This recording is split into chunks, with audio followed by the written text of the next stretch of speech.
What's up with you, dog? How was your weekend? My weekend was good. My weekend was real good. I had a competition show. I saw that. They had a little medal on your chest. Oh no, I was gonna repost the story, but when I saw the AI medal, I said, "No, I'm not doing that to my dog." So you were in the third grade. You won the competition. The fiance did that on Instagram, and they took a picture. I'm sure it might go out. Who knows? But it was fun. It was at the comic strip, and I don't know about you, but like I've done so many competition shows and lost every single one of them. Please. I lost one at Flappers where the two guys before me, one was 70 years old and forgot his jokes, and the people he brought had to tell him his jokes, and then like a 20-year-old kid doing like impressions from the 80s, and I came and I won a second place, so I got a big bowl of fries, but that's the best I've ever done, and so finally, we'll see. There's still a few rounds, but like I moved on, which was pretty cool. I was happy with that. All right, you had a good weekend though, all in all? Yeah, just stand up. It was the fucking lamest Halloween. Oh, not really? for me, but I had a good time with my family. The Were kids. You the wolf again? Huh? You were the wolf again? Nah, I dressed up one time. I thought about it Friday night. I'm like, what am I, retarded? I'm going solo. I'm not dressing up like no fucking wolf. I got better shit to do. Everybody's going to go there. They're going to watch the World Series. I'm going to be sitting there looking like a wolf, looking like a fucking Jet fan when they're losing by 40 with your fucking Jet shirt on. You know what I'm saying? So was Mercy upset or no? No, well, Mercy don't give a fuck if I dressed up or not. As long as I was at the party with her and she got to drive back in the car with me. That's all she gave a fuck about. We had a great time. Nice. There was food, The dads went into the one room. I had a couple edibles in me. I just watched the game, and then I went home, and then Saturday night, I don't even know what I did Saturday night. Oh, Nick came down, and we watched the World Series and got Chinese food. It was a good World Series. I haven't watched the World Series in a while, and those games, I don't know any of the players, but they were fun to watch. Listen, I don't know any of the players either, but it was one of the, I missed the game Sunday. Like Sunday night, I'm like, fuck Sunday night football. I wish there was another World Series game. Like they gave him one more shot. Like America said, come on, give him one more shot. We don't know what happened at home. His foot was off. His foot was on, which I'm not saying nothing bad. What I'm saying is it was an exciting fucking World Series. It was fucking tremendous. But when it ended, it was like the ending of The Sopranos. Really? It ended like The Sopranos. I didn't get to watch the last game. Yeah. I don't know how it ended. It ended like The Sopranos. Like they had a guy on first and second or something, first and third, 2 outs, 1 out, and the chubby Mexican, Kirk, into the quickest double play you ever saw. It was like, ba-ba, beep, ba, and it was over. And all of a sudden, Freddie Free, whatever, was jumping up in the air. Okay. And I'm like, holy shit. And and you could see the Toronto players, like my heart went out to them because their mind was, it's like your mind is still catching up. It's in slow motion still. They were just sitting there watching. The coach, his face was red, and you could see that he was still processing what he saw. He was 2 minutes. You ever watch a kung fu movie? Okay. They're always 2 minutes behind on the talking. Oh, the dubbing? Yeah. Or there's some channels you put on, and you have the same football game on, but this game is delayed by 10 seconds, so they score, and this game, they're still driving like that. It was like something like that, you know? Yeah, because it starting with the 18-inning game, that's when I knew it was going to be. That's why when I was it was a fucking battle, and we called it on the podcast. We said it, that the Dodgers are just not going to go in there and sweep them. Listen, it's a setup, guys. It's always a setup. What was the setup game? Oshani having 3 home runs and 10 strikeouts. I think they won the series that night, correct? Well, that was early. Wasn't it game 3? And then he had a game either 4 or 5 where he went over or had a really bad game. It doesn't matter. No, but he went one night. Right. You're not listening to me. Was a setup. Okay. Forget about the O's. Okay. They won that night. Right. And he pitched, got 10 strikeouts. That was a great game. And 3 home runs. So now you were waiting for the winner of Toronto, whatever the fuck they played, Seattle. Okay? You already had it in your fucking mind. They locked you in. America locked you the fuck in. And look how they even won. First off, you bet the Dodgers, you didn't make a killing. Number 2, if you watch the games, I think Toronto covered more nights, even when they're not won the World Series. They covered. Really? Because Okay. they were getting a run and a half every night, even when they were home. It's very what you saw last, and all that that 10 strikeout, 3 home run, that's for all the suckers who bet the series. Why are they suckers? Okay, because they jumped right on that without looking at the odds real quick to see what was going to manifest. That's what that does. It's just impulsive. They were talking when I got here. They're already betting the World Baseball fucking league. I'm good. In my world, baseball's over till April now. You understand me? Yeah. But those, like, I haven't watched baseball, I don't think, in 10 years.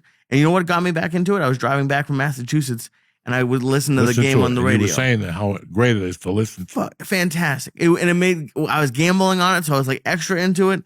And it fucking was, because I don't know, I get bored watching baseball on TV if I'm not really into it was too much. But when you're driving, there's something about driving. It's not, it might not work at home, but like driving and listening to, because you can't look at your phone, you can't do shit.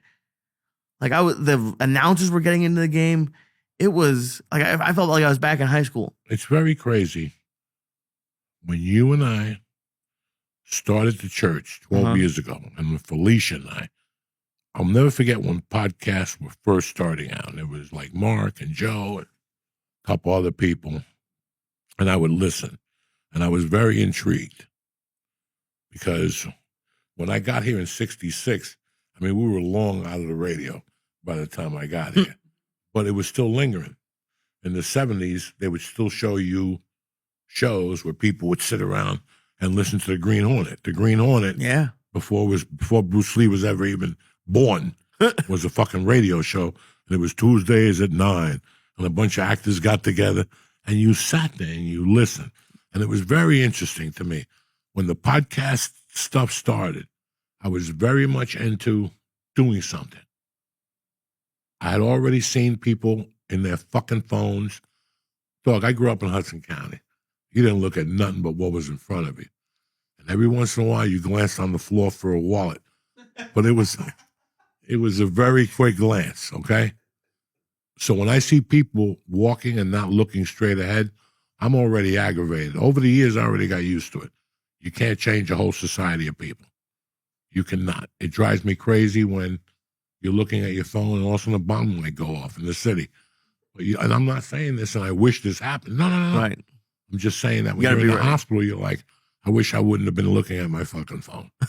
You know? And when the podcast concept came up, my dick was hard because this is going to get people to listen again. We have completely lost the gift of listening in the last 30, 40 years. We have completely lost it. What's the gift of listening? First off, it's a gift. You have 5 senses. All of them are fucking gifts.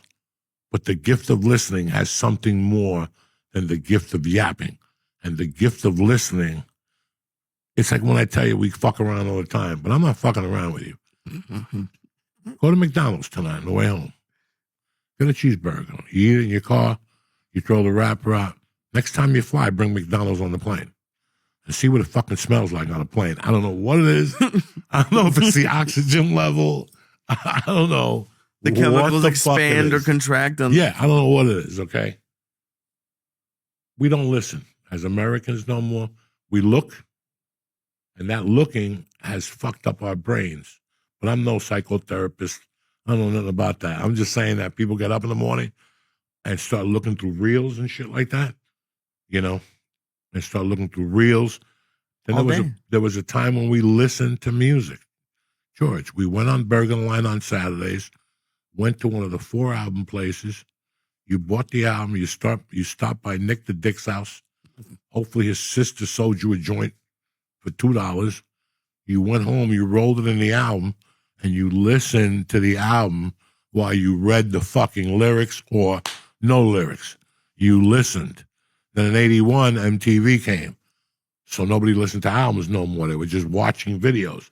So it became a different dynamic. Again, I was going off on Nick the other night about the cloth we were raised. We were raised under a different cloth up here. It was a certain time, and people at home were going, what the fuck are you doing? Listen, it was a different cloth, okay? And it was the cloth of listening and do me a favor, keep your mouth shut. Hmm. That was the cloth I grew up in. Don't deviate from that. Keep your mouth shut.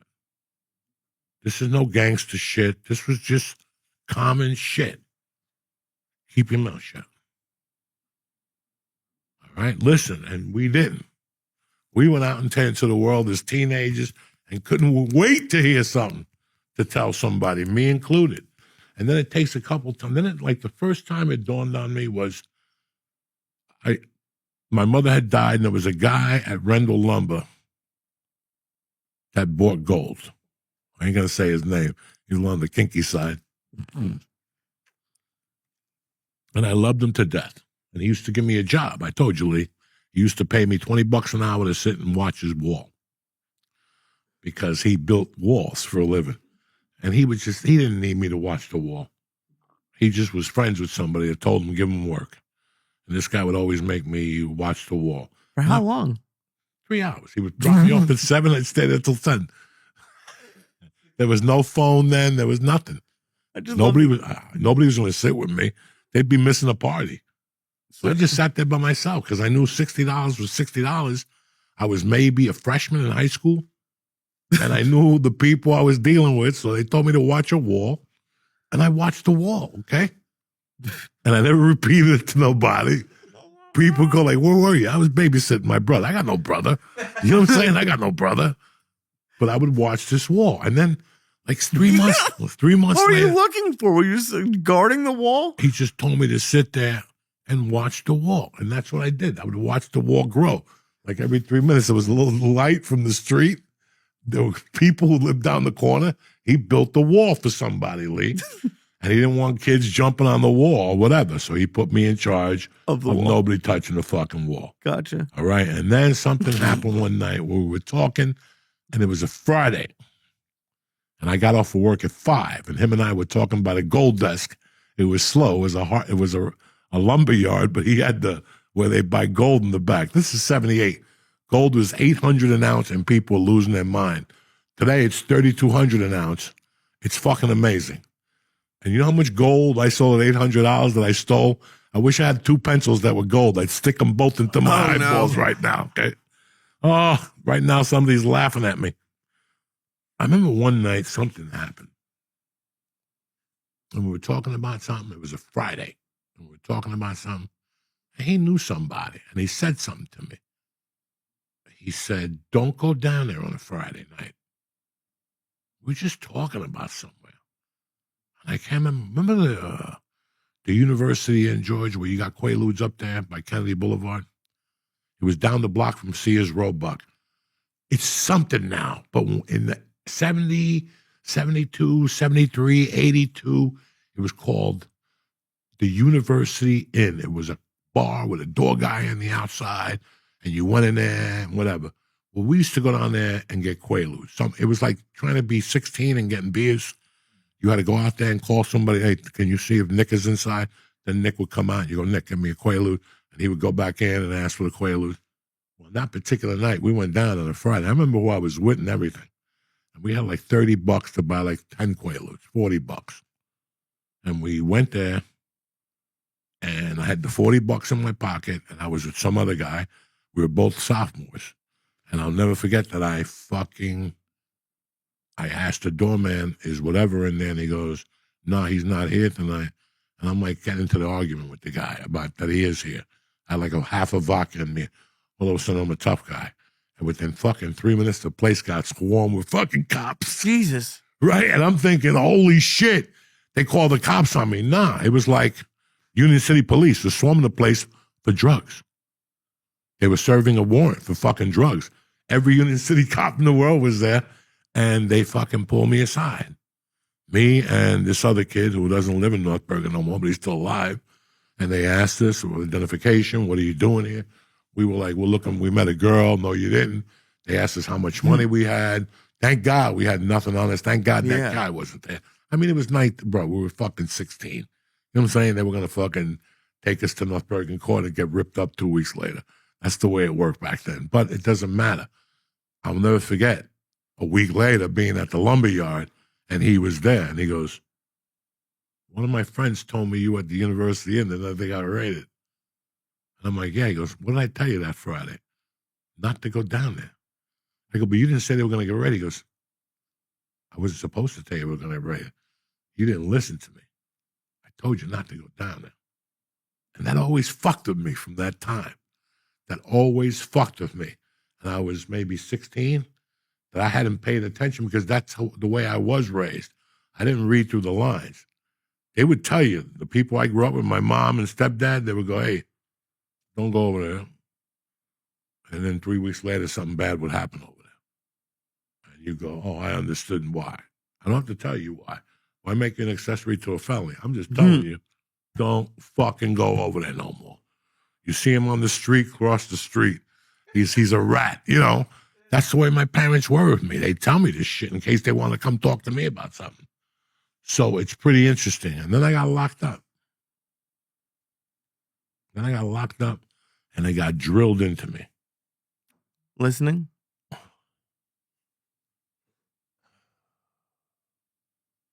That I didn't listen to the people that were trying to tell me why I got locked up. I didn't get locked up for fucking getting involved in that drug thing. I got locked up for not claiming responsibility. And I didn't listen to them. And I didn't learn till after the fact what these people were even talking about. They kept talking about claiming responsibility. Where I came from, you don't know nothing. Do you follow what I'm saying to you? So where I came from, Joey, the guy slipped and fell in front of you. There's 3 witnesses who said you pushed him on the train tracks. I'm telling you, he fell.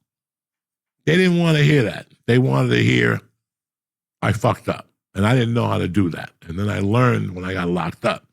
But the test that fucked me up the most about listening was like one of the counselors was just talking to me one day. And they were just, you know, they said there's no rehabilitation in prison. And there really isn't. But there's always a couple of good people in there that talk to you, you know. And we were just talking about listening. How important it is to really fucking listen. When I was a kid, what was my favorite show? The Honeymooners and the Odd Couple. One of my favorite one of my favorite fucking episodes of the Odd Couple is when that big football player from the 70s was on there. Deacon Jones. That motherfucker was an animal. He did an episode with Oscar, and at the end, Oscar goes, Deacon, why don't you talk much? And he goes, because if you speak, you have to listen. What's that, the Indian authorities? No, it's my mom. Okay. She doing all right? Yeah, she's good. So it's really weird that and now, especially now, you can't get nobody. I can see it with my daughter. I'm watching it hatch, and I'm not mad at her for it. This is what our senses, there's no more radio. Yeah, not really. So that's not a sense that's heightened no more. It's the eyeballs and fucking whatever else tingles in their body when they go through reels or whatever the fuck they do, you know. Have you tried to like teach Mercy how to listen? Like, I'm not saying she doesn't. I'm just saying, like, is it something as a parent? It's something that you have to fall a couple times and then you put together. When somebody tells you to listen, you're like, what is this fucking jerk off talking about? I listen all day. I listen to farts. I listen to birds. I listen to this idiot, you know, trying to fucking race a jig rig up the corner, you know. I don't even know if I want to know what a jig rig is, to be honest with you. Some fucking old Jap car. Okay. They deliver Chinese food and they build the car as it goes. This week I'm getting a muffler. So for 2 weeks I got to hear noise, you know. That's the gift of that. So you always tell people that. What the fuck is he talking about? He's an asshole. I listen to everything. Yeah, we do listen to everything, but we really don't listen. And when you focus on listening, it's pretty fucking, you love it. Once, like when you go to the doctor's office, I keep the phone away and I just listen. Anywhere I go, I'll keep the phone out of there as much as I can to listen to what the fuck is going on. And it's superb. It's superb. It really, when you don't have your phone, like, it really shows you, like, I don't know, I feel like so much more involved. Like it's amazing. I'm all I can think about when you're talking about this is like I want to get like I want to throw this thing in the fire. We all do. I hate it. We just don't have the balls to. This is the girlfriend that fucking lies, cheats on you, steals from you. But when she does deliver, she puts her long tongue up your asshole and blows grapes in it. You know, I'm not saying how you gonna get rid of that? You know what I'm saying?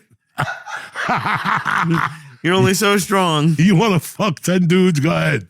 Just come back on Monday and stick that long tongue up my asshole and pick the raisins out. You know what I'm saying? No. That's what an iPhone is to you. Oh my God. I feel like you have one woman in mind too with that. You gotta build this scenario from time to time so people understand what the fuck we're getting at here. A scenario for why you hate phones is getting your asshole tongued? No, I'm just saying that it's not that. Listen, man, you want to throw away your phone. We all fucking know that 70% of the shit on there we don't need to see, okay? No. It's repetitive. All I get fucking emails from Ozempic. That's all. Get your car fixed. Bank of America, we got a loan for you. Do you read your junk mail? Why do you read your junk email? Payment declined. 24 hours left. Claim your super anti-spyware discount. Do I look like a spy to you? I mean, what? You know, this is the shit I get. This is my regular email. I get business. That's the book company. That's CAA. There's 3 emails. There was a time when I opened up and I had 22 emails. Nobody even emails no more. Nobody loves me.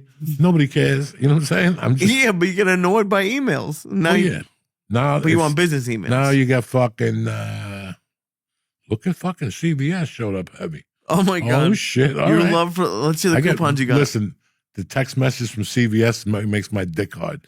It's always good news. How much money they're fucking saving me a month or whatever the fuck. You know what I'm saying? I love CVS. Love it. Love it. Do you have a specific one you like the best? The one by my house. I ain't going to disclose it. Right, no. Because then I'll have a bunch of lurkers down there. But why do you like that CVS? Because I could feed the cats in the back. Nice. There's a head shop down the corner where I go get in the same complex. So you have CVS. You got no food in there. They're supposed to have this and that. I never even stopped to get shit in there. But they have a head shop, and it's not bad. Right. Just don't listen to the owner. Last time I went in there with a friend, my friend said when he came out, the guy had rings around his nose, and he wouldn't shut up about Jupiter or some shit. Yeah, the kid tried to sell me, you got to get these synthetic mushrooms, man. You're going to love them. I ate the whole fuck. He goes, only eat a half. I ate the whole fucking thing, and nothing happened. Nothing. They were duds. And this is why you like the CVS, though. I like that. Being around that. No. There's a couple things in that CVS that are very interesting. There's a bunch of, for 5 fucking years that I've lived here, there's a family of black and white cats back there. I don't know how they've stayed alive right there at that fucking highway. I don't know how they've done it. But I've watched them grow from the kitten to, then the kitten got older, then she got fucked. Then she had a kitten, then the mother got hit by a car. It's been like, and they're all black and white, and they all wait for you. If you go to CVS around 9:30, when you pull up, they're waiting for you by the post. Right. They wait by the post. I go in, I get something, and I bring a little can of fucking cat food. I open it up, and they'll let you get like 4 feet close. They know me by now. But then I take the ride around the building, and I see how many people are in the hookah house behind CVS. And then I pop out and I shoot down. And if I need easy widers or a couple lighters, I go in that place and I get it. It's one-stop shopping for Uncle Joey. Why are you checking into how many people are at the whorehouse? I want to see what's cracking in my community. You know what I'm saying? Do you like write it down or like? No, what am I, a fucking sleuth? I just take a ride to see how many guys are getting their pencils sucked on a Tuesday night. That's good. When you're trying to figure out what's going on with the economy, man. How's it doing? Huh? How's like the whorehouse doing right now? You know, come see, come saw. Friday nights they're packed like any other fucking dump. But during the week they're sluggers. I don't even know what they got in there. I was going to go in there like with a phony mustache and see what kind of chicks they had. Would that be the only part of your disguise, or would it just be you with a mustache? Because I got a long jacket, yeah, and we a gotta hide mustache, you a little bit, and a baseball hat. I got like a long fucking nice jacket that I wore to a premiere. I wore it last New Year's. And that was it. I paid for this jacket 8 years ago, 10 years ago. That's all you used 12 years ago, and I've used it 3 times. Fuck. When I took it to the dry cleaner, I left it there for 6 months. I'm surprised the little Chinese guy still had it. I had to send my wife in there to get it. I dropped it off after New Year's and fucking, I didn't pick it. He asked my wife, where is he? The hospital. And that was it. The guy's like, oh, tell him to get well. I haven't been in there in months. You know what I'm saying? Oh, my God. I forgot how to pick up dry cleaning. It used to be a part of you every day when you got suits and shit. I love leaving stuff there. Where, the dry cleaner? Yeah, do you know where it is? It's always nice. And then they call you like 10 times. But see, these dry cleaners suck. Right. First of all, you got no Chinese people running things. Really? That's the biggest dog. They used to, George, tell these motherfuckers, you went with your laundry to a Chinese joint. When you picked it up on Friday, your underwear were ironed with a crease in it, with starch. White shirts, you know how like white t-shirts, you wash them, and you got like, what the fuck? Dog, your white shirts lasted for 10 years because they starched those collars tight and shit. Tight and shit. Your little tidy whities, shit. When you took them off at night, they stood in the corner waiting for you the next day.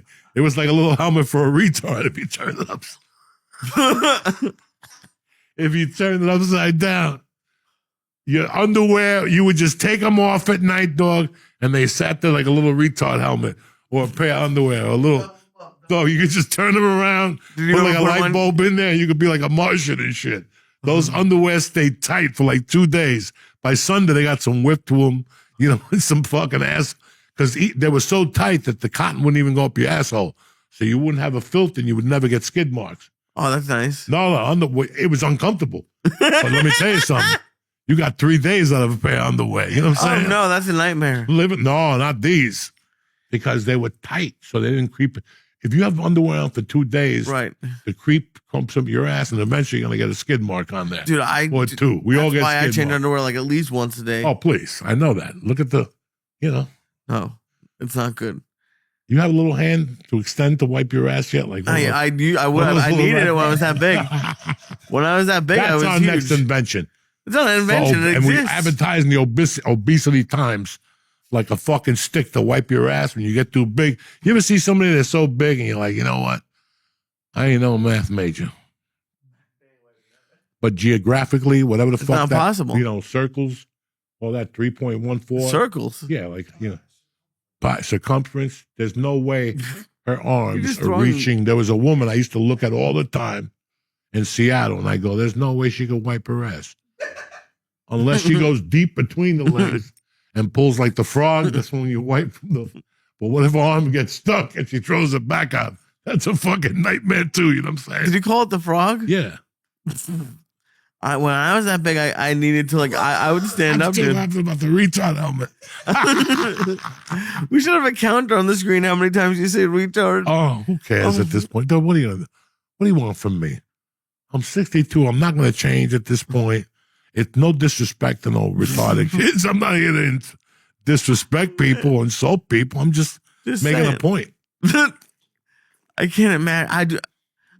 I do miss that. What? Getting my laundry done at the laundromat, just dropping it off. But I never had Asian. They do nothing. They just spray like Febreze on it and give it back. They ruin it a lot. Yeah, they ruin it. They forget. They forgot the whole. That's an art. That's an art. There's some things that people will not let go, that I've learned to let go. It's been difficult.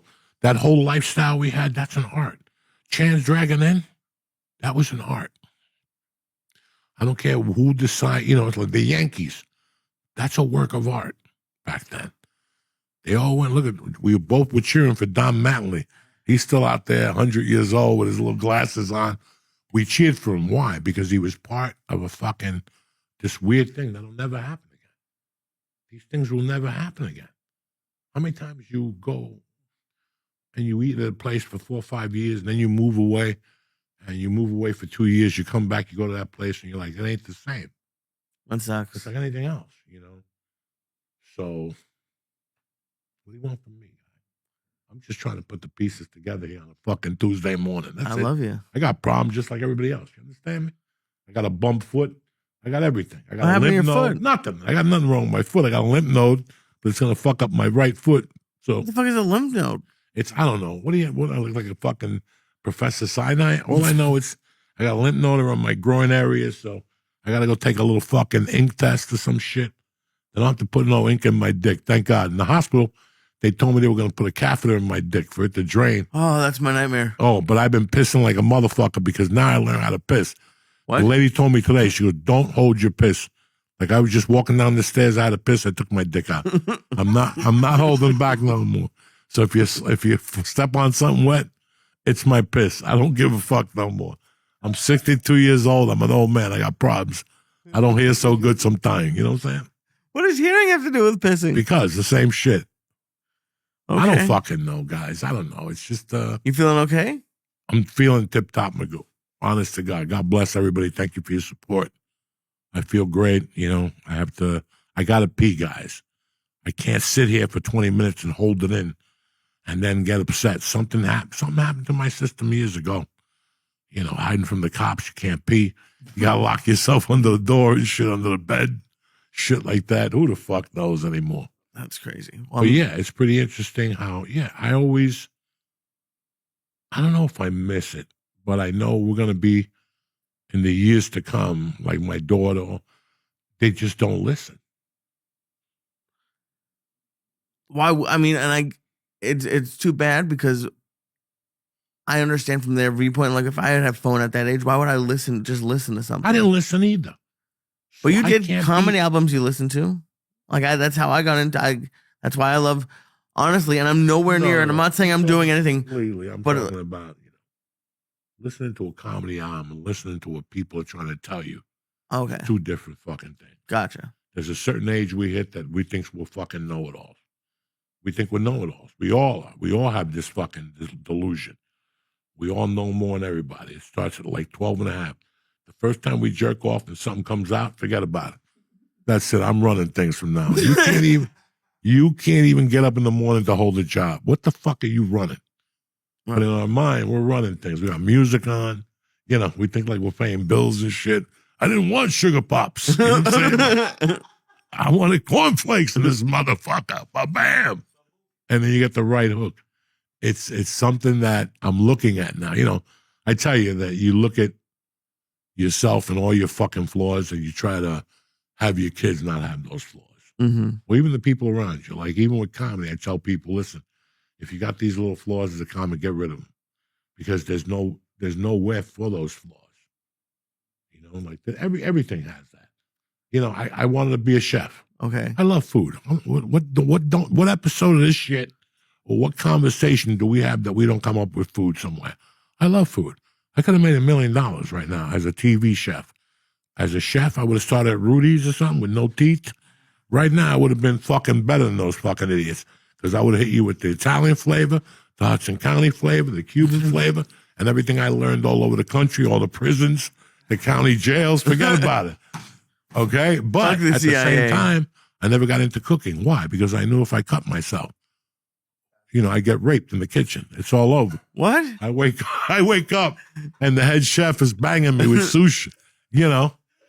They're both doing it? What? You think that's what happens when you pass out in the kitchen? From my world, yeah. You wake up with a funny taste in your mouth. Oh, my God. Right? Girls fucking take people to court all day long about that. They pass out and they wake up and their world changed. I don't know what happened. My bra was sticky. You know, yeah, you passed out at the fucking bar. What do you think with a bunch of animals? What do you think is going to happen? Even though it's not, you can't do that, but people are still going to try that shit. So in my world, I always was very, dog, I fucking passed out in a jail cell. Like, I refused to pass out in a jail cell in front of 16 guys. And finally, when the jail cell was empty, I'm like, ooh, that was close. And I'm sitting there with the cotton ball in my arm, and I'm like, let me take this motherfucker out. And I took my arm down and took the cotton ball. It was just a dot of blood. Boom, I fell, I fainted. So I was always petrified of fainting in public. Like, that's my biggest fear. Like, the other Friday, I went to jiu-jitsu, and I'm walking out, and 11:30, the fucking Mexican wants to mop now. Where's ice when you need him? Where the fucking ice when you need him? It's 11:45. This Mexican wants to mop now. Why can't he mop now? I got my Nikes. They're like fucking flip-flops. right? On like, there's a certain ceramic tile. It's like ice skate with these fucking things. Those kids in China got to put some anti-skid fucking things on here. Or some, oh my God, I fucking just went. And I held on and I banged my head on my head still hurts. I've been walking around like Ace Frehley for 3 fucking days, thinking when this is going to end. You know what I'm saying? You know what I love about this time of the year? This is the time of the year where you got to fucking rock and roll. You got to rock and roll. This is it. You want to start 2026 on the right foot, and you want to fucking barrel through this motherfucker. You ain't got time to worry about Bad Bunny. See? Bad Bunny all went away. That's it. What happened? They shot 3 more people, and Bad Bunny disappeared. That's it. Nobody cares about Bad Bunny. Nobody cares about Cracker Barrel. And nobody's talking about the Epsteins no more. You see how life, everybody goes their own way. And you live. You survive. It's fucking crazy that while you're going through it, you don't think, why are you looking at me like I got fucking the Malouk? You know? I'm just trying to figure out how you're going to, like, what this means. The other day I'm sitting there and I'm watching my daughter play softball. Whatever. I'm watching her. I'm watching the girls from her team bat. I'm watching them in the dugout. I'm watching the girls from the other team, how they're acting, you know, watching the field. I'm looking at the trees. And I said something to George before he came. Seriously, man. You had a lot of experience from watching the wall. I'm sitting there. Stupido. I'm sitting there and I'm watching this game, you know. And I'm like, Jesus fucking Christ. This is as good as it gets. Like in my world, like for you right now, you're like, Joey, me going to this on a Tuesday, I understand. Everybody has their own fucking personal whatever. But for me, that's as good as it gets, you know? And I'm like, what the fuck? When they were sentencing me, after they sentenced me and they threw me in the cell and I had to wait, that was like maybe the darkest 2 hours of my life. It was so dark that I passed out. Even after I snorted a line of coke that would have killed the mule, it was still in the suit jacket. I didn't even know. I put my hand in my jacket and there was a coke. I'm like, God damn, that's where it went. I lost that coke rock like 2 weeks before. I crushed it up, did a line by the back, because they had cameras in there in those days. So I had to do a line of coke by the fucking toilet. I did the whole thing, through the paperwork, and I sat there, and I remember it was okay for about 8 minutes, and then I just get into a state of depression. And then I woke up when they woke me up going, Joey, we got you a cell and some clothes you have to change, and they're going to shake you down, all that shit. But anyway, I'm not even thinking about that. I'm thinking about when I was sitting there. Like, I never saw this. Like, I was in such a dark place that I never saw this. Like, I never saw this baseball diamond. I never saw myself having a daughter. I never saw myself doing anything. You know, here I was in the cell looking at 4 years, thinking I had to do the 4 years, thinking that my life was over, thinking that when I get out of jail, this girl would be gone, just thinking 1,000 things.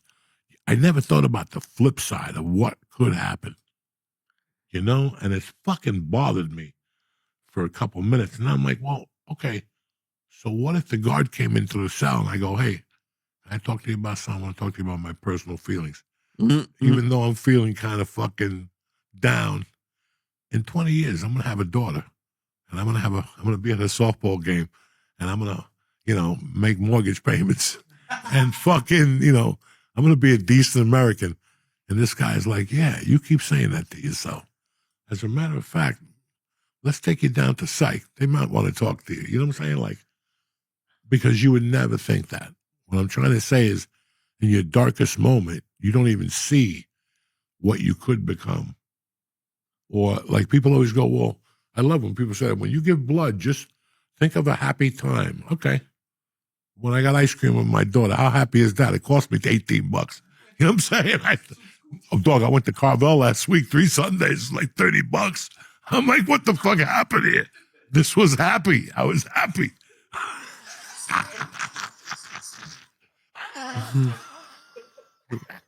Yeah. I should have this image of you yelling this at a poor Carvel cashier. No, I'm just saying that people always say, you know, You have to like to lower your blood pressure. Like when my blood pressure was high in the hospital, they're like, okay, let's take a breather.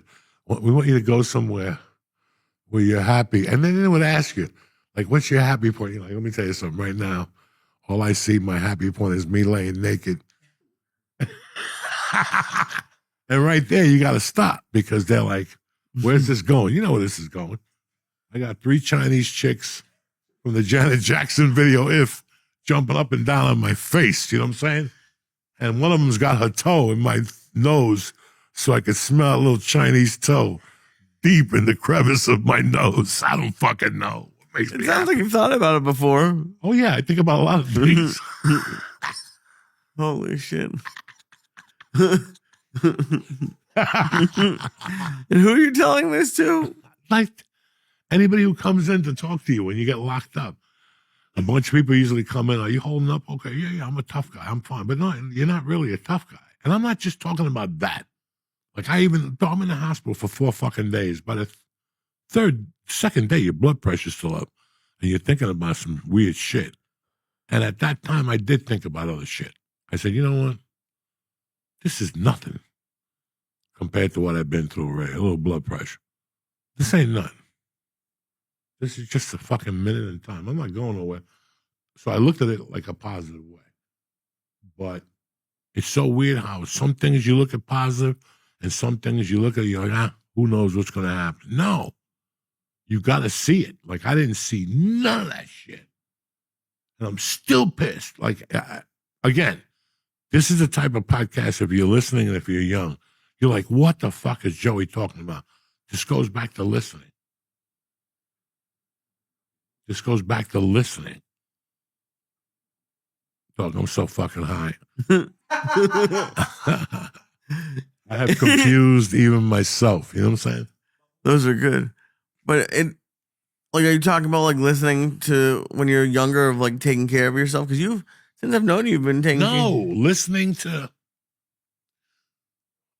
like when you do go to somewhere and they like, think of sometimes when you were happy. I don't know all the situations, maybe, whatever.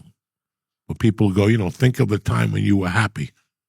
And you really by the time you get stressed out thinking.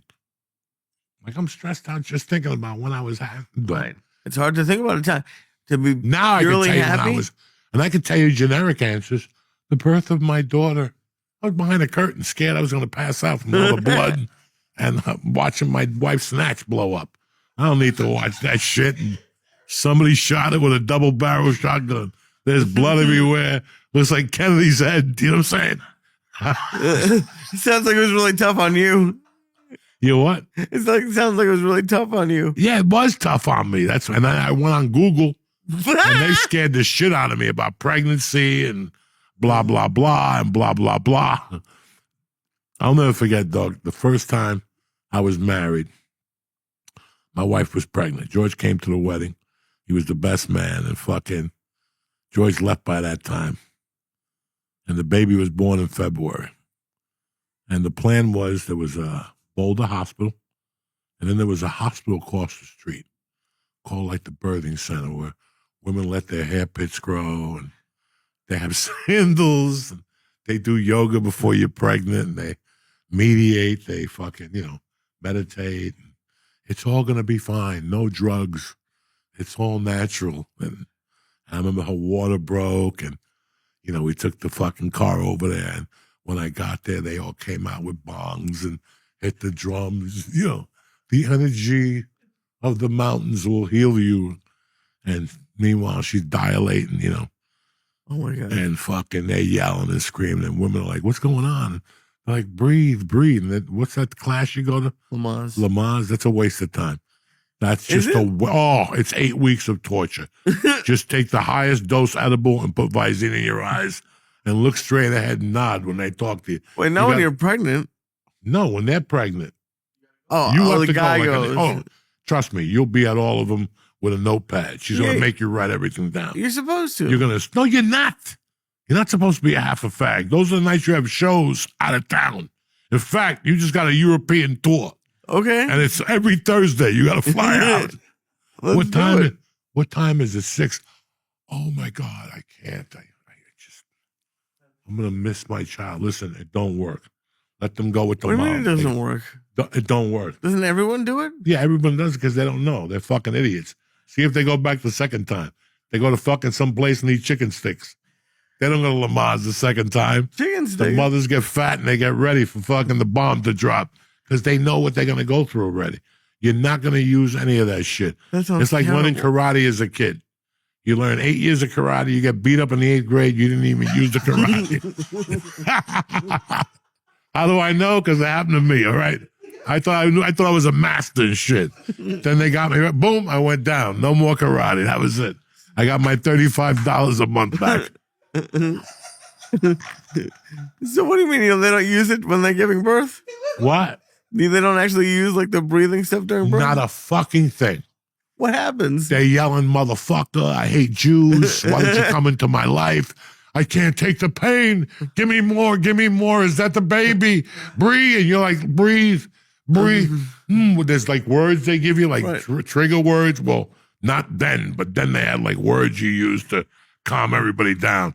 That shit goes out the window. It's like when you it's like when you come early and you go online and you learn the course on how to fucking take 8 minutes to come. You know? There's a course? Yeah, you practice it for like 8 months. Like, oh yeah. 8 months? It's like when you whack off and it lasts you in the shower, right? And all of a sudden you're in there 22 minutes. You're like, wait till I got a piece of pussy this weekend. And then you go to the house, you take your undies off, and there it is. Your jizz is on your foot and on the underwear. You're like, what happened? What happened to my jizz cardio here?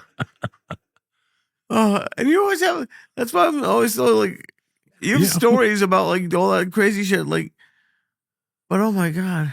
About what? I don't know, dude. No, we're just talking about facts here. Like we mentally put all this shit. It doesn't matter. What do you mean it doesn't matter? Like at 62, I'm telling you, none of this shit matters, guys.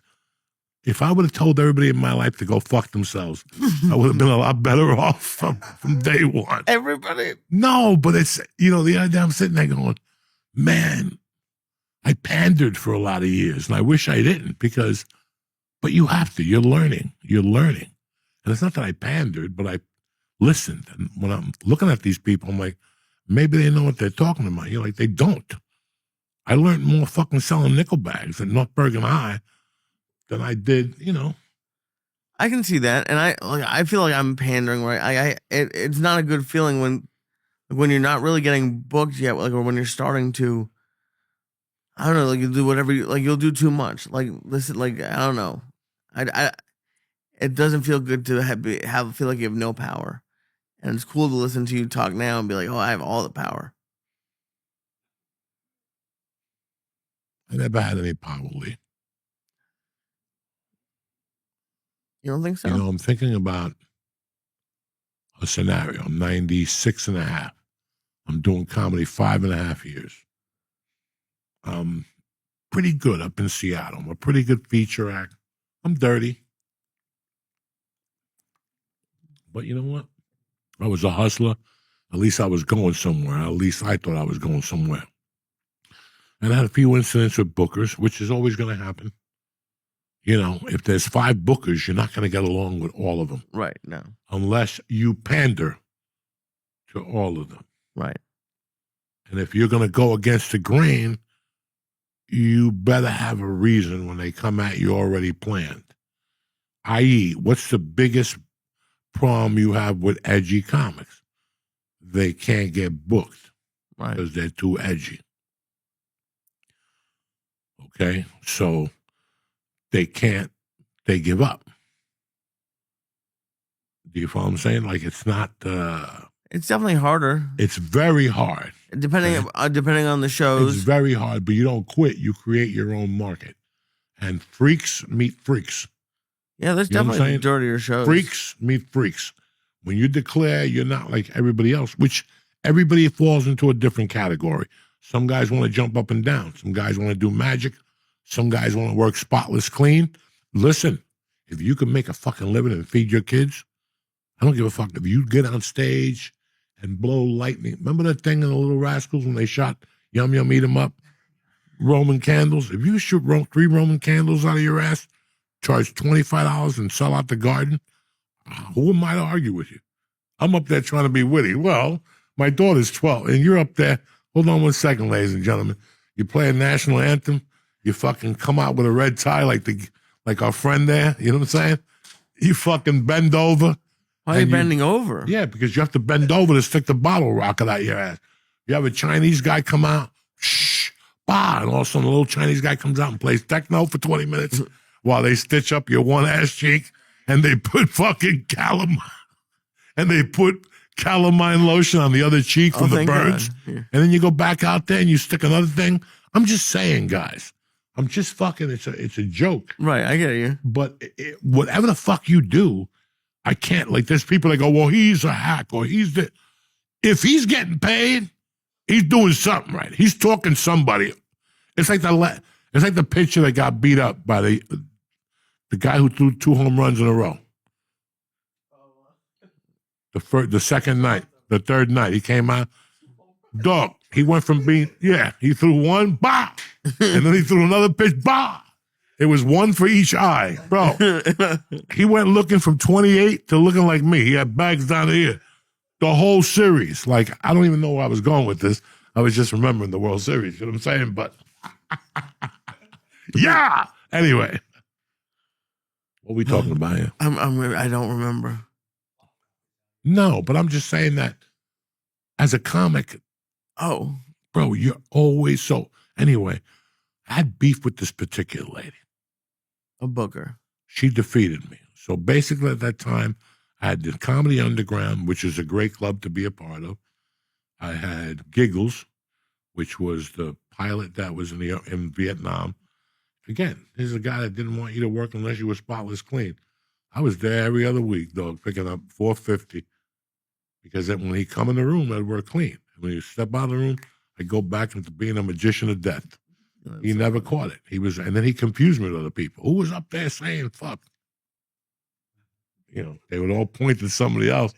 I swear to God, he would always go to the other comic. And the other comic wouldn't want to rap me out. He'd go, it wasn't me. And he'd come up to me, did you? No. All right, I'm going to watch you the second show. But he would park his car by the window outside. Anyway, it doesn't matter. Right. I was in that club. I was in a club in Portland. Not really. It was like a B room. And I was in a club called the Volcano Lounge. Ooh. It was 3 hours from Seattle. It was Thursday, Friday, and Saturday. That's where I met this chick with all the birthmarks on her back. When I went to hug her, I almost melted and fucking passed out. So fucking, there was this lady, guys. And every time I would call her, I'd say, my friend did this room, and they said they like comics like me.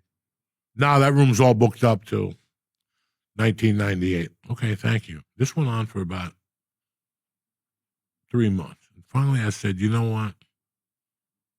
I know how to get around this lady. Instead of going over the bridge, I figured out how to go around her. And I did something that nobody would think of. I called her up and started asking her for guest sets.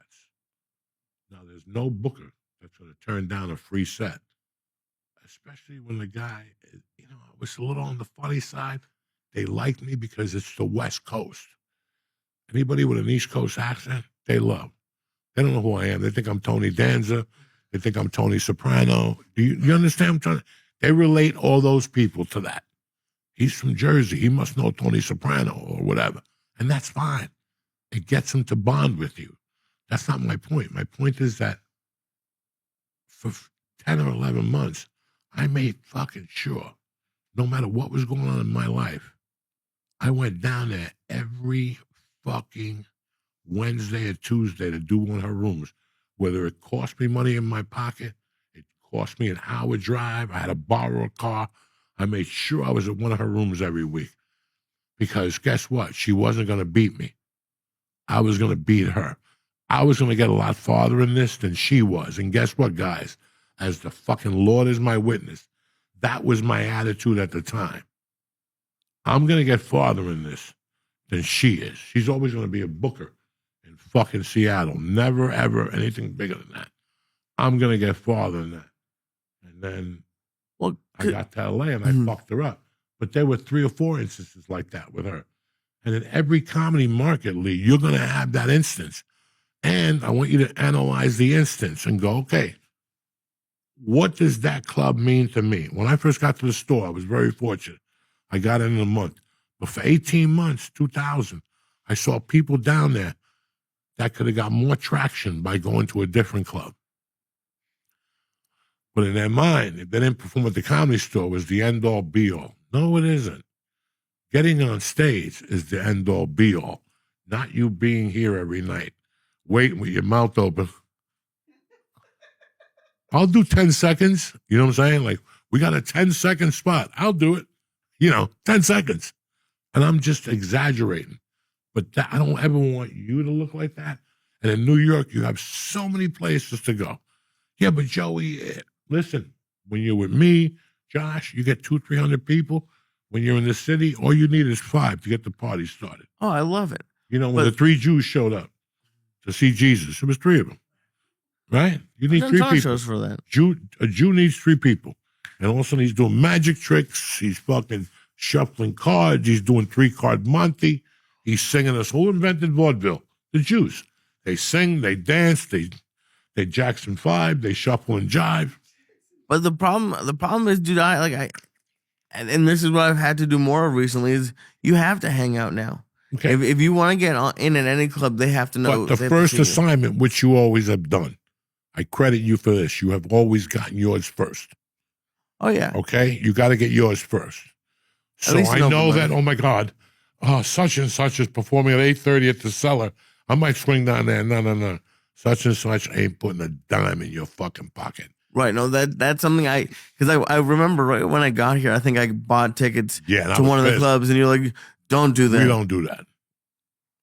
We don't do that. Every once in a while, somebody that we want to see, that maybe we watch him and we could get, you've seen some of his YouTube tapes. I know he has, you ever just go see a band that you heard of? And you kind of like, you heard 2 songs on independent radio, and you go down there and the place is only 280 people, and you get to see them raw when they're fucking starving, when they're all living in a van, and one of them's got BD, and the other one is getting chased by his mother for stealing the wedding band. That's talent. 20 years from now, when they're fucking gazillionaires, they're like Guns N' Roses, They got 28 people playing the songs. They're just out there fucking. And I'm not saying nothing bad about Guns N' Roses. I love Guns N' Roses. So that's where you feel. And I felt like that dog at the store. You're fucking ready to go up with the material of your life. And all of a sudden, somebody comes in and bumps your ass. You're like, God damn it. Or somebody comes in and does 3 or 4 fucking hours. I had my heart broken every week, once a week on demand. Whether it was fucking, whether it was acting, stand-up, a show that got pulled from me because the people found the tape of me that was dirty from Halloween 82 years ago. Shit like that. They would cancel spots?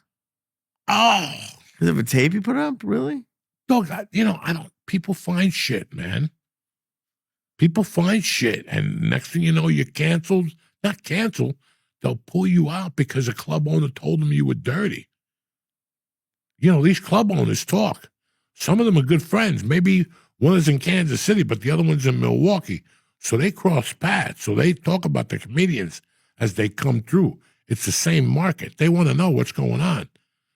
So. And it's crazy because it's stuff like that. It's all jokes, and your fans know that. But for it to come out, it could look bad. Is that something you worry about? Come out what? I don't know. If they took a joke out of context. Listen, where we live today, we live in such a, I don't even know how to say the word without sound like an asshole. Flimsy flamsy. We're such this 1 week you love me, 1 week you don't. 1 week they love Kelsey, his girlfriend. Swift. What's her name? Taylor Swift. Taylor Swift. And then 2 weeks later, the Swifties are up in arms, which is bullshit. But it's always something. It's a life of balances. You're not always going to be the king. If not, everybody would do it forever. right? So you have to go through that. So you as a person have to always be prepared for that. What are they going to come up with fucking next? We live in a society now that they could, bro. You know how we always goof around with kids in California putting weed together that's stronger than the shit? That next thing you know, your eyes are popping out of your head. In 2 years, you're going to be smoking 41% shit. There's 35% shit now that's stocked now at stores. That means in a year, you're going to be smoking 48% shit, which there's some of that shit too. Damn. I buy it every week, the gunpowder. It's called Think gunpowder? of what these kids are going to do with AI. You're not going to be able to even walk down the street. Why not? Because I'm a young kid and, oh my God, that's Lee Syatt. I recognize him. He did Rogan one time with that other idiot, Diaz. Let's tape him. And they just tape you walking, and all of a sudden you stop at a hot dog place and you get a hot dog and you fucking do all the right thing. You tip the guy, but you throw the wrapper in the garbage and you walk away. 2 hours later, you're walking down Manhattan and all of a sudden you're eating a fucking lizard. They put up a lizard meat and the lizard's alive when they're boiling it and they're going to stab it and put it on a bun. You know, this is a reality. Dude, the reality is they don't even need to tape you doing it. I have that app. I put up a couple videos. Oh, yeah, you with the Jew hat on and shit in Philadelphia? Stop. Don't do that no more. Don't do that no more. But I didn't have footage of that. I just typed in Lee Syatt eats a cheesesteak Don't do that. and is a Jew. I saw that. I had to call my therapist at BetterHelp right off the bat. Good. You know what I'm saying? I'm sure you got a couple other things to talk about. Yeah, I got a lot of problems. I got a lot of fucking problems. But I ain't got no pilgrim suit dressed as a Jew. Yeah, me either. That's embarrassing. You think I have that in my closet? Yeah, but you put it on. Nobody has it in their closet. But if the guy puts his dick in your ass, there you are. You know what I'm saying? I have no idea what you're saying. Me neither. Doesn't matter. You know, we're living in a society right now that you could go on stage, say some shit, and people are going to post it up. And you know what? Listen, I was speaking to one of our old dear friends today from L.A., right outside. I was waiting for a parking spot, but I wasn't. I just want to remember it was his birthday. Plus, it's our friend's death anniversary. And Charles Bronson died today, too, I think. So, damn. I think. But we were talking, and he goes, I'm having a lot more fun doing stand-up. I go, so Simone, so the fuck am I. I go, why? Because I have no parameters anymore. The personal parameters and the personal boundaries I put on myself over the years that somebody's watching, that disappeared. There's no producer watching me in Morris Plains, New Jersey, and there's no producer going to be there on a Saturday night in D.C. at some casino. And I know this going in. For years, it was always in the back of your mind. Not as much on the road, but in your home clubs. You're not performing. We're always working on. So I was talking to Aaron Berg today, and he's like, so you're going to run your new hour? What new hour are you fucking talking about? You don't go by hours, you go by bids. There's no hour. I'm going to run because I'm not selling it. I'm not selling it. The Flyers back, Lee. It's wintertime. He's back. Oh, my God. Look at him. He's back. I recognize that motherfucker anywhere I see him. If they come over to me, he's going to go right into your hood and fucking go back to Manhattan with you, and then you'll see him. He's here, though. He's here, Lee. Let's see if he lands on me or you. That's the boy right there. No, he's excited to be back. Look at him. It's Nick and George. Look at him. He's going right to the... There he goes. Right to Johnny Hummus. No, and he's gone. No. Look, there he goes. He did the same thing. This is what I'm saying. Oh, he's waiting. He's going to go right over there in the garbage and sit there till you come. Then he's going to shoot right into your fucking little hood. Your Flyers back. Look at that. All right, motherfucker. You've been eating hummus again on that Indian stuff. Same difference. That Indian shit. It's great. Man. I'm going to get you some Indian food. So there's some Indian food. That's the thing. Right now you're in New York, Lee. I am. You're in New York City. You're trying to advance. So I understand when you get on stage with us on a Wednesday night at Lulu's House of whatever or the Dojo, think about it. You have no weight on your shoulders. Think how different the bucket show would be if I did that at the Stand. Yeah.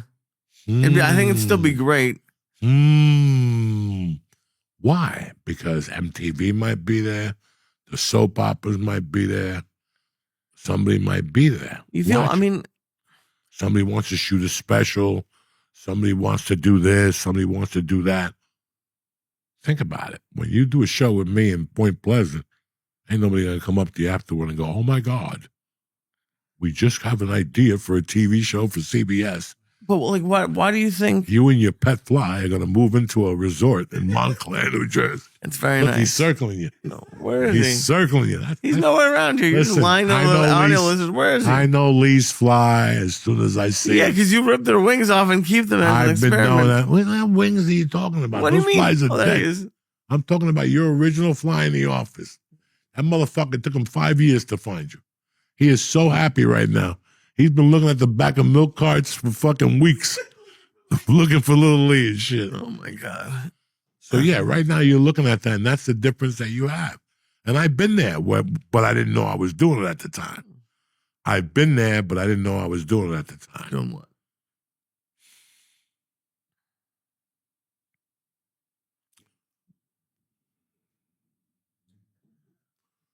What was I doing? I don't know. Was trying to do stand-up. Listen, when we were in California, doing stand-up in a bar in Boston on Tuesday is completely different than me pulling you down to Triple E's show at the store on a Tuesday night, correct? Oh, yeah. You're playing for what? You're playing for keeps. You're not fucking around. In Boston, you go up, the worst thing that can happen is the club closes the following week after you bomb. That was Hartford, but yeah. But in L.A., what's the worst thing that could happen? Career could be over, in theory. It's a different stress level. It's so many things. For the first time in years, I feel it, Lee. And I saw it in you in Florida. That's the first time. Because, see, I think about all this shit. You think I'm goofing on you, that you get married. And, you know, I was thinking about what led up to that air. That's it. You weren't in New York. You weren't trying to fight your way into a contest. You weren't at the Luxor at midnight. I feel like you guys probably bought a fucking. So do you fly. see what I'm saying to you? But I'm happy that came out because now you know that monster exists. Right. And now you'll use it more in New York and in other places. You have to pause and do all that. But in New York, you were rushing because you're trying to get the answer. You're trying to get them to like you. In Florida, you were just trying to be funny. Okay, that's fair. You didn't know this, but this is what the other wheels are doing in your head. Remember, you have your, listen, I'm no fucking Hannibal Lecter, but you got one side of your head that fucking likes to party and all this shit, but then the other side of the coconut is your Jew part.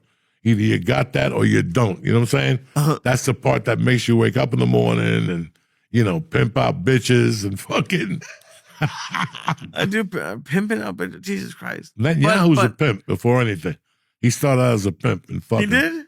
Yeah, in Tel Aviv. You didn't know that? Netanyahu had bitches 30 years ago. He was an operative, but he also, hey, like the man says, pimping it ain't easy, but it sure is fun. But think about it.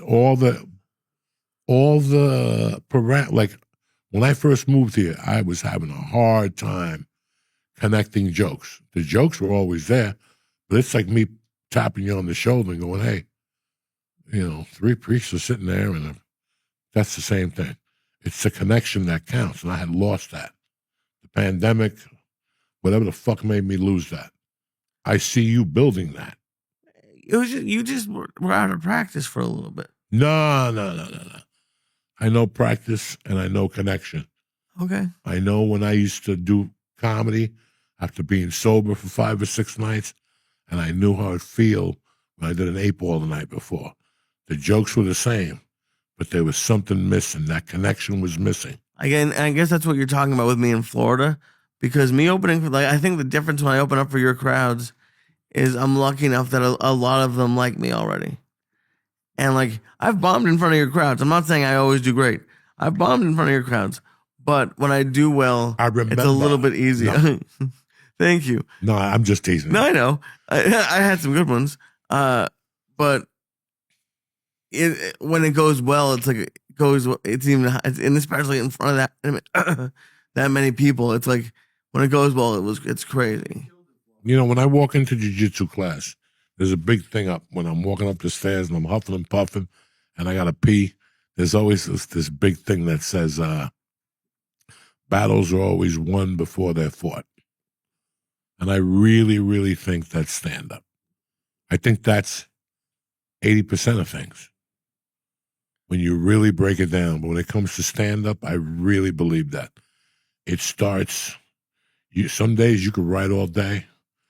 Right, you're in front of the mirror, a little loving and chucking. Your jokes are working, you're giggling, and I don't know. I don't fucking know. Anything could fucking trigger you, or I gotta stop saying the word trigger. It's a fag word. No, but it's not a bad trigger because it does. I don't know. Things it's not. happen The word in your isn't life. trigger. It affects you. Something happens from. I think meant the stairs, like I'm using, I can't use the dojo. I got to use somewhere, the comedy store. When you're in the back, Right. they're announcing you. Okay. And there's those two curtains.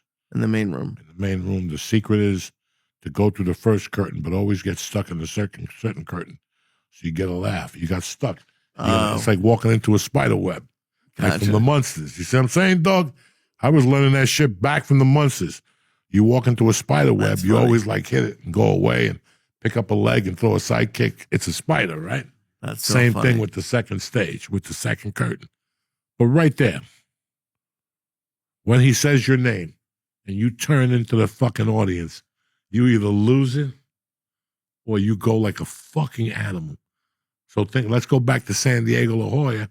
You're here, Lee Swat. Bam. Okay. I don't mean to redo it. That's what it felt like. I don't mean to redo it. No, it's fine. It was true. And I wasn't ready for it. And something must have happened to me. Hey, your shoelace is untied. What? And all of a sudden, you're up on stage eating a bag of dicks, thinking this is the tape that's going to get you into the Aspen Comedy Festival. You know, because I remember those days, too, when I had a month to make a tape. A month? To make an Aspen, and they wanted $35 for me to send with the tape. And that was the only thing that was holding me back. $15 more, I got a half a gram of Coke. That was a tough competition for me to enter. Did you enter it? I finally got a tape at a black club. It was horrible. The tape or the club? The club was great. But at that time, I had been doing comedy maybe 18 months, a year. Very unorthodox. Very sloppy, still lost. And I got into a black club in Denver. Club Mix. His name was Koali or something like that. Great fucking kid. He used to always tell me, when you're ready, I'll get you a spot at the Comedy Store and all this shit. You almost there, Cuba. So I would go down there on Sundays after I dropped my daughter off. I would force myself to go to a black club on Sundays. And they only liked two white acts, me and the veterinarian. All the other white acts they would throw shit at. And you would do, oh my God, you would do.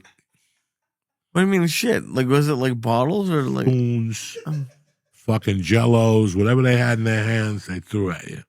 Was it an open mic? No, it was a Sunday night show. But guess what? In those days, they would bring in headliners who probably made $1,000 a night. Guess who those headliners were when I was in the open mic section of it? Fucking T to the motherfucking K. Kirkland, D.L. Hughley, the guy who died from the Kings of Comedy. Bernie Mac. I met him in that room. I met Cedric the Entertainer. That sounds like a fucking fun room. I didn't know who they were. They were flying in every week from the Midwest. Just for this show? Just for the show on Sunday nights. It was part of a black kind of circuit. They did like Denver and Omaha and whatever. Okay. So I didn't fucking know nothing about this shit. They just told me it was a Sunday night.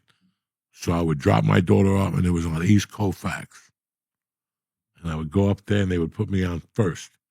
And the first time I went up there and ate a bag of dick But he told me to come back. I see some hope and shit. So I went back like 2 weeks later, and this time I went up to black music. I went up to TLC, like one of those, you're a creep. Yeah, one of those jams. And I went out dancing, and I did better. And I go, holy shit. I'll go out dancing. Dog, if I had 6 minutes of material, it was a lot. And I would improvise like 8. What sort of dancing would you do? Like the kind of dance they do on Soul Train, you know. On the way to the mic or something? Yeah, the same way you wiggle up on stage Okay. for any song. But I would extend it, and they would go crazy, and then I would attack the crowd and call them people who they look like. So I would make fun of people. Like it wasn't. You'd comedy. open your show like that? Yeah, it wasn't wow. comedy. It wasn't really comedy, but it was the best I It had. got at the laughs, I time. bet. It did okay. And he would make me sit there for 3 hours. Who's and he? then at the end of the night, he'd go, I got you, homie. And I would wait to get paid, and he'd give me $5 bills and a drink ticket. And I have to drive home. I needed that $5 for gasoline for the way home, dog. Like a single $5 bill? He would just give you $5? 5 singles. Oh, Jesus. And they weren't even together. They were all No, they weren't crumble, but they were all separate. Did he ever give you any quarters? No. But guess what? I went there every fucking Sunday. Fuck yeah. And I got a spot. Every Sunday was 4 spots a month that were extra. 4 spots a month. And then one fucking Sunday I went there. I didn't go for like 2 or 3 weeks in a row. And that one week I didn't go, there was a shootout. They killed 2 people. So I went the next day. There was fucking orange tape everywhere because I worked out there. I worked towards out there. Okay. So I went out by the thing to see what had happened. And there was never a Club Mix show again. MIXX. Club Mix. I would love to. That's like one of my like bucket list things. I've always wanted to play a black club, and I haven't done it yet. I don't. Do they still exist? Yeah. Oh my God. There's a whole no. Like underground. Like even when you get to Austin, Texas. When you get to Austin, you think Comedy Mothership or the Creek in the Cave. When you get right by the airport, there's a club there. And I've been watching. Maybe it's Roscoe's Comedy Club. I've seen a lot of shows that are there. Yeah. And I know there was a black. Maybe it's not. Maybe it's not. I don't know. But every city has a little underground black club. Maybe seats 250. Every other Saturday, a guy comes through. Old timer. They got to be like an old timer that the black community knows. Maybe not even from the internet. It's kind of weird. That's cool though. I just wanted to see how I'd do there. That's like, I don't know. You would do great. Fun. I mean, it would teach you. I'm so excited. Listen, it would teach you. I got lazy because I was doing them in LA and then I bombed and I never went back. I bombed and that was it. Because when you bomb like that in the black club, oh yeah, it ain't no bueno. You understand me? So after that, I just went with them. And then I started bombing in black rooms across the country. And that's fucking ugly. That's ugly. I bombed in Charlotte in a black room. I bombed in a couple fucking cities in black rooms. Detroit, I bombed horribly at not one club, at 2 of their clubs, back to back. Okay, so I know all about that shit. So at one point, I thought I was going to slip in the black door, speak a little blacker and dance, and because I knew a lot of black history shit. Well, James Brown, shit I just knew stupid shit about Harlem, shit like that. So right. I thought I would get away with it, but it doesn't replace writing jokes. And it doesn't, in fact, when I got to LA, the big thing was people picking a genre. All of a sudden, your great-grandmother was Panamanian. You never spoke Spanish in your life around me, but all of a sudden, you're part of Latino night. I wasn't mad at you as a player because you got to get yours and get your spot. Right. But now all of a sudden, you're fucking Panamanian, George. I know you're 20 years. Every week you're eating meatballs and sandwiches. All of a sudden, now your long-lost grandmother's Panamanian. So I used to get, and then it went away. Latino comedy really went away. It stopped. You think so? Oh, when I got to LA in 97, dog, it's what put money in my pocket. I'm never going to fucking criticize it. but it was putting money in my pocket. Money, Coke money, and I could pay rent. And it was every other weekend in all those, where you got Simi Valley, all those towns, Right. all those fucking farmer towns. Yeah. Dog, I did all those shows. And I would go up there. They paid me $500 in the theater. Damn. For a weekend for 2 shows. That would be like fucking Christmas. Huh? Christmas. And then I remember opening for Paul Rodriguez, 3 shows, Friday, Saturday, Sunday. Oh shit. That's like $1,000. Sacramento, all up in Northern California. And they still have great comics doing shows there, but like I think the difference is like the guys who you mentioned doing shows with back then, like they all like blew up. Like you're like, well, it was Gabriel Felipe, and like it's all like really successful comics. And like maybe like they just had were successful and had really good shows before they got really successful. But like they don't really. There's still great shows down there. I've done a bunch of great shows in Orange County. I think that the concept of getting your own room, besides some comics that still do it, but they still don't do it right. Me getting a room and not paying you is bullshit.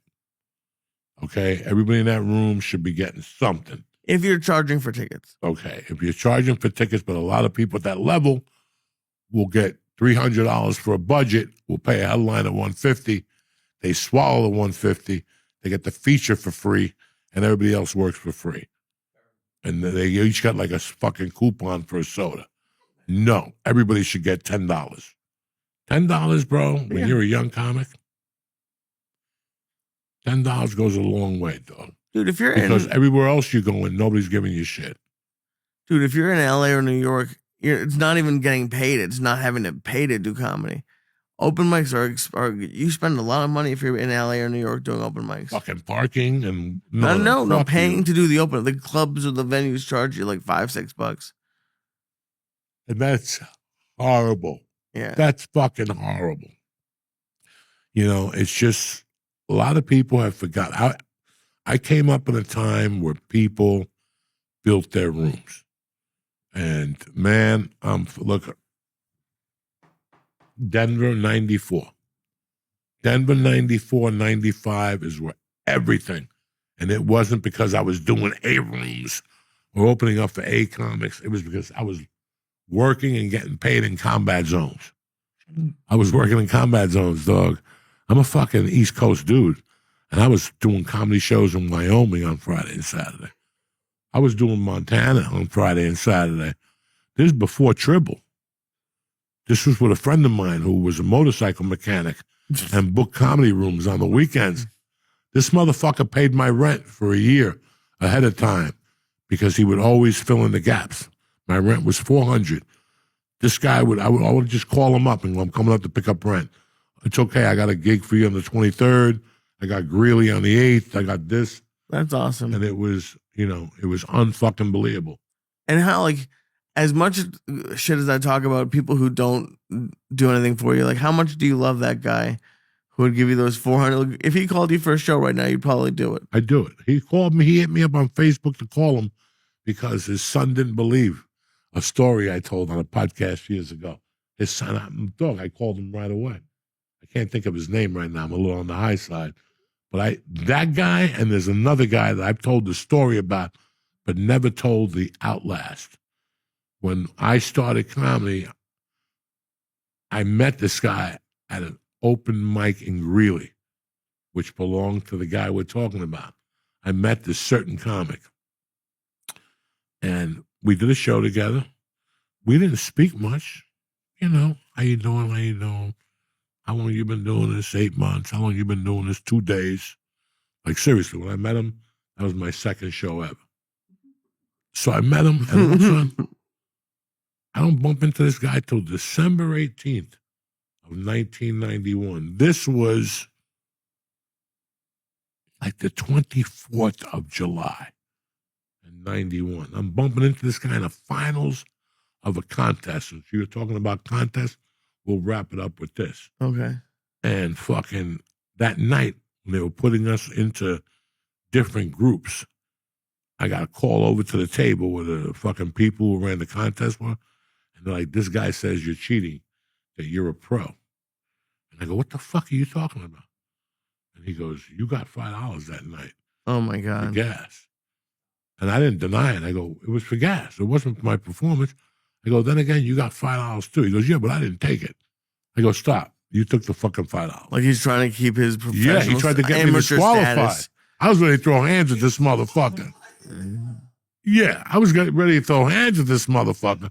But one thing led to another, and they let me perform, and I ended up winning. I won the check. I won the hosting job. And you know what? I didn't see him for a couple months. And then somebody said his name was Andy Payton. There you go. And then one night somebody said he had a room. And dog, I'm a hustler. I need to get on stage. I'm not looking to get paid. And I went down into this room. And we started talking. He was like, listen, man, what I'll do is this. He goes, what this guy was doing was he had no job. Today he's a mayor of a town, a small town in Colorado. He probably passed away by now. Good dude, good white man. Dead! Anyway, he was a good white man. I'm not going to lie to anybody. Because he told me this guy used to, very smart, and I learned a lot from him because he used to go, he lives in Cliffside. He lives in North Bergen. He wouldn't give a fuck. He'd drive to PA. He would drive all the way to PA, and he'd fucking get like 4 bars in a row that were 25 minutes away from each other. And he'd go into each of them, go, how you guys doing? What's your slowest night? Man, we got nothing going on Sunday. How about I come in here and do an open mic? We'll start with $150 a week. Well, we don't know. Just start it out. And he would do that in 4 of those bars and get 3 accounts. Better than nothing, right? It's a great way to make money. But he would do that in 3 different places, Lee. And how he would sell them out? No. He never sold anything out, that poor bastard. But if it sat 80 people, he got 40 in there. And not bad. What he would do is, it was the law of diminishing returns. Not the law of diminishing returns.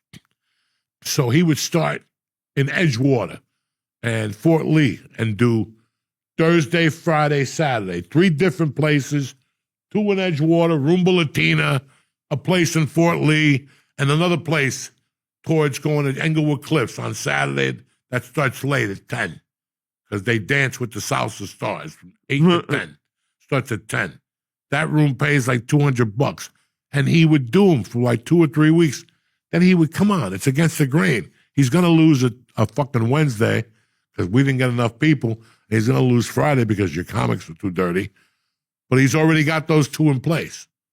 But he's already got Union City, Hoboken, and Jersey City. He started with 5 rooms there because how much action is there in Hoboken and how much action is there in Jersey City? Well, after 3 weeks, he's going to lose 2 rooms there. But he still has 4 rooms left and the 2 up here. And he would build on those fucking things. And then when they would get big enough, he put together a newspaper, ladies and gentlemen. A comedy newspaper? A comedy newspaper about comedy events in the area and art events. And fucking he put posters and he got advertising from George and he got advertising from Union City Department of fucking Arts. And he fucking would put the newspaper in your bar for free. So when you went to Rudy's or Patsy's or the Chinese place you like or El Bagante, where we go for Cuban food, whatever the fuck, Las Brisas. I miss El Brigante.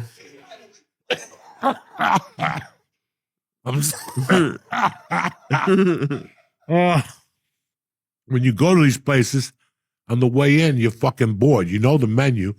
You'd pick up the fucking newspaper, and you'd read about local comics. And guess who wrote in there? Who had an article in there about Jewish affairs every week? Rich Voss. Guess who had an article about marriage tips? Lee Syatt. He's getting ready for a marriage. The whole newspaper was written by comics. That's cool. They wanted to learn how to write. That's really fun. Fuck yeah, it's fun. And then they sold advertising. He paid the comedians from the advertising money. And all the bars that did comedy at his place, got free advertising in the newspaper. Nice. Come on, bro. It's a no-brainer.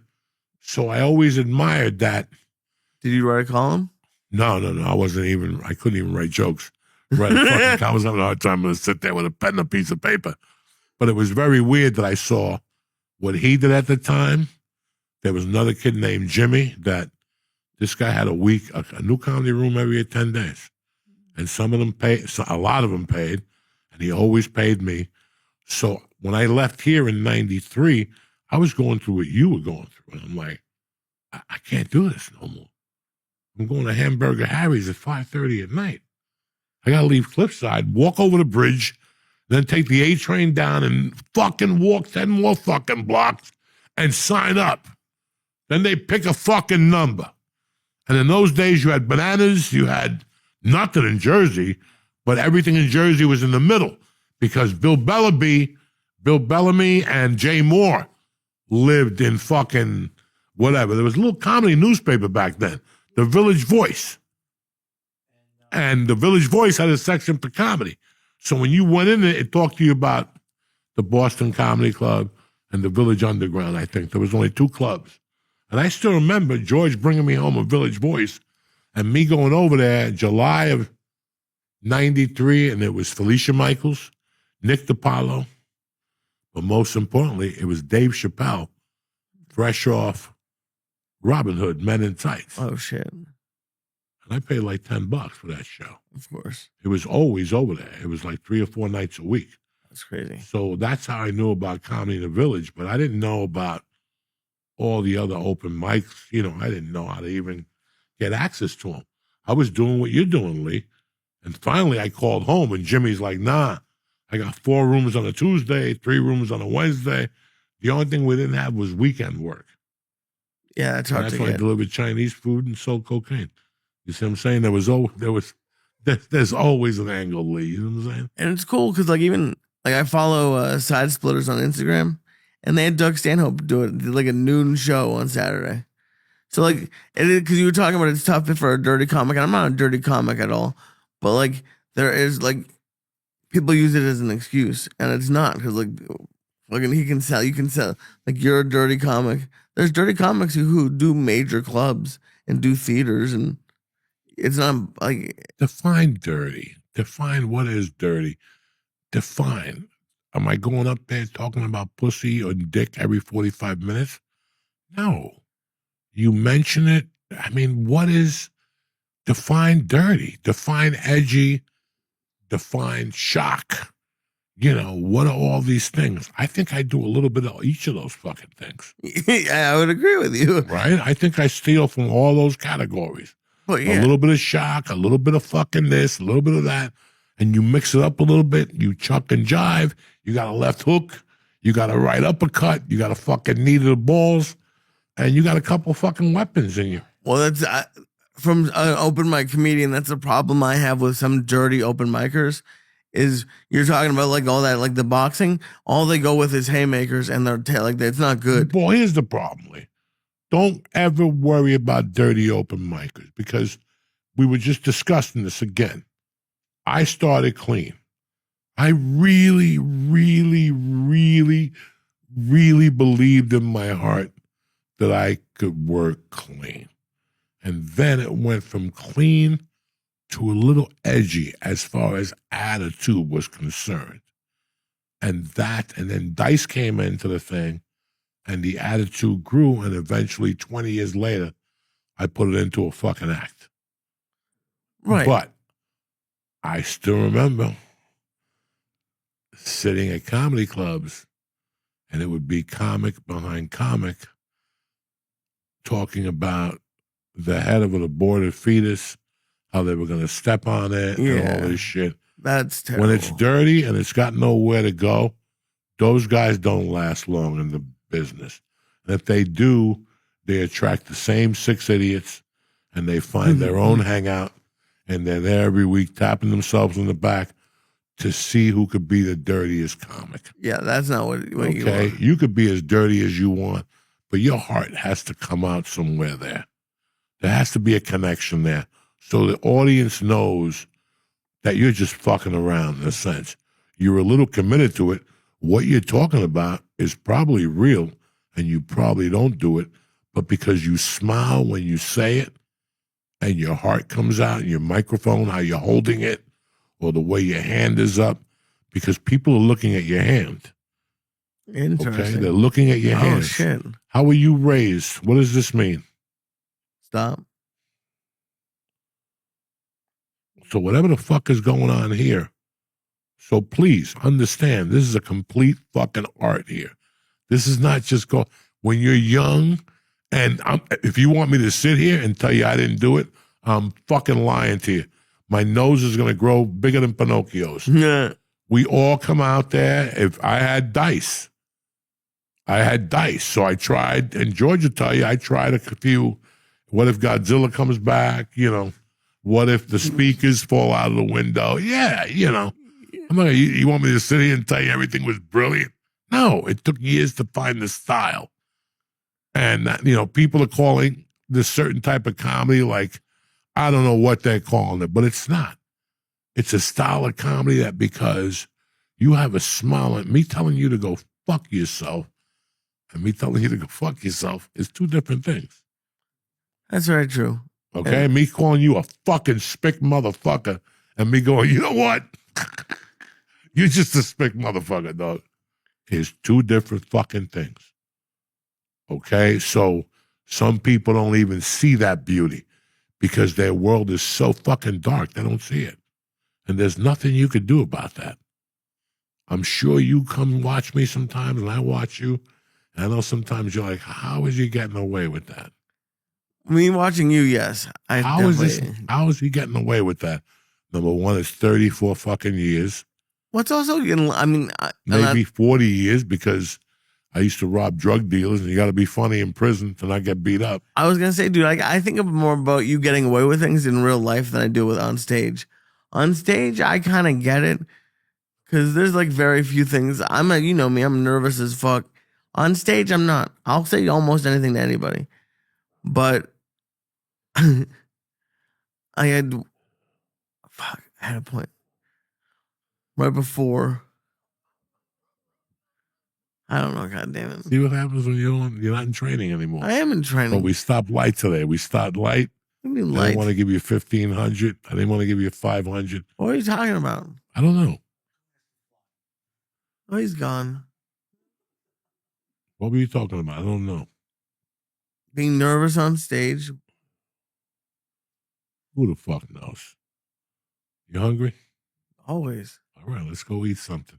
Where you at this week, beautiful? This week, the first thing is actually today when you wake up, my stand-up on the spot is out. So I'm really excited about that. It's on YouTube, just stand up on the spot. Great episode. Neil Brennan, Drew Dunn, me, Jeff Asmus, Ian Finance, a lot of great people. Very excited about it. And I have shows around New York. Next big shows are with you on Saturday in Maryland. Very excited for the casino. It's MGM Grand Harbor. It's gonna be fucking the awesome. Grand Harbor Theater. The theater, motherfucker. Oh, yeah, motherfucker. It's going to be fucking awesome. I'm so excited to go play some blackjack and do some. Okay. I got to make sure I'm good after Florida. After you talk me up after Florida, and then the next big one is the 13th through the 15th. I'm opening for Josh Wolf at Laugh Boston. Look at you and shit. That's my boy. I'm just excited about Wednesday night. I'm excited about the night before Thanksgiving in Philadelphia. We're back at fucking Parks, going back to Cali. Going back to Cat. What? I don't think so. Are we doing something Wednesday? Huh? You said Wednesday night. Wednesday the 26th. We're at fucking November 26th. Oh, that one before Park. And then December 6th, we're at Virginia. At the December 5th, we're at Caesars, Virginia, Danville, Virginia. Caesars in Danville, Virginia. We're gonna be there. Very excited about Virginia. I haven't been to Virginia in fucking years. I want to eat some peanuts. Huh? I want to eat peanuts. I think I drove through Virginia. Listen. Stop. You stop. It's great. Stop. They put in Coke. Yeah. I want to try it. This is the Pantheon at Caesars, Virginia. Friday, December 5th. Friday, December 5th. Boop, doop, de-doop. You know what I'm saying? Who the fuck you think you're dealing with? Joey Bananas or what? So we got 3 big ones coming up, Lee. Very I excited. don't want to hear no story. Then I don't know what's going to happen. We were discussing your bachelor party the other night. We got a location. We got a hotel. And that's all that Jesus matters. Christ. And your wife cannot come. That's fine. We're just gonna kidnap you off the street, like they did that agent from the FBI in fucking Mexico, Kiki Camarena. Remember how they took him off the street in Narcos? No, how did they take him? They fucking put a bag over his head and they put him in a Volkswagen. Who? And that was You threw who's they who's kicked gonna him be a few lifting times. me? Is it gonna be George and Nick? No. We're not even gonna be around. We're gonna hire 3 You hire guys people. to It's gonna be take the you off the fucking street. Boom. Mike from the fucking dojo. 2 guys work for ICE part time. Oh, good. And the other guy's just a Mexican guy. He's a specialist. Just going to take you off the street, bring you to the location, dress you up, starve you for 6 hours because the chubby starving. black, This doesn't seem like we're starving for starving you 6 for 6 hours. We're just going to shoot Ozempic in you every hour on the hour. Oh, I could In a use it. different thigh. And then we got the chubby girl, the black girl getting ready, eating peanut butter cups, the whole thing. And we got her prime. She's going to start about 1:15. And at 9 is when the bachelor party starts. But before the festivities start, we're going to bring you out blindfolded, Oh my god. throw you on your hands and knees. Your hands are going to be tied behind your back. I'm not tying nothing behind my back. We're going to open up your fucking mouth and put like a ball in there, like one of those sex balls. And that black chick's going to fart right in your mouth with that sex ball. You're going to have an option. Dude, with if it. you don't want to come to the wedding, just you don't have to come. This sounds like this You don't sounds have to terrible. come to the wedding. Why are you talking about this? The Sounds bachelor terrible. party. I don't, You're this gonna does get not mad. sound like a bachelor party that I want. Yeah, this is the kind of, what are you going to do? Sing around and tell Jew stories? What are you going to No. fuck Why is can't I just wrong get a with you? lap dance? Why do I have to have someone Lap part dance? of Who gets a lap dance at a bachelor party? What are you, 10? That's what I did when I went to my fucking 8th grade prom. You know what I'm saying? We got to go deep. You're only going to do it one time. You know, the black chick's going to fart in your mouth. We're going to put No a one's sex ball. farting in my mouth. And then she's going to have them. I'm gonna send my She's gonna flies have to a everywhere mask. you are. My She's flies she's are. gonna whip I'm you gonna a be little with you bit. on stage. No I know one's you like to whipping get me. whipped and beat up a little bit, kick you and do things to your asshole with wax and shit. You ever get No that? one's doing shit to my asshole. Yeah. This is not a party. This This is a sounds party. like a terrible And then party. we got like 6 girls And coming in. there's no more. And then Listen, we're paying top dollar. We're getting them medically checked. you can't. They're all giving blood, everything. Why are they giving blood? Because we want to make sure you can eat ass, everything. I don't here. want to eat ass. This is your bachelor party. Oh, yeah. All of them are going to have hair on their pussy, so you take a little souvenir home.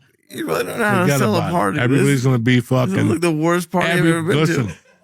blood tests, smear Yeah, tests, I don't want a everything. blood test on my fucking. Not you, all the 6 chicks. So, I and you're going to get the reports the next day. So don't you want. feel I don't want confident. any reports. Because we're going to fuck you up that night. We got smelling salts. Oh Jesus! We got fucking MGMD, whatever that shit. What the fuck is MGMD? The shit that you dance to for 12 hours. Oh Jesus! It's going to be a good bachelor party. Oh, this sounds. And we're going to terrible. hold you in captivity for a day so you could, shoot IVs in you and all that shit. Get you back. So you're back by the podcast by Monday. We will be off December 7th. You're visiting your family. But once you get back, that's when we'll plan the bachelor party and we'll get this party started.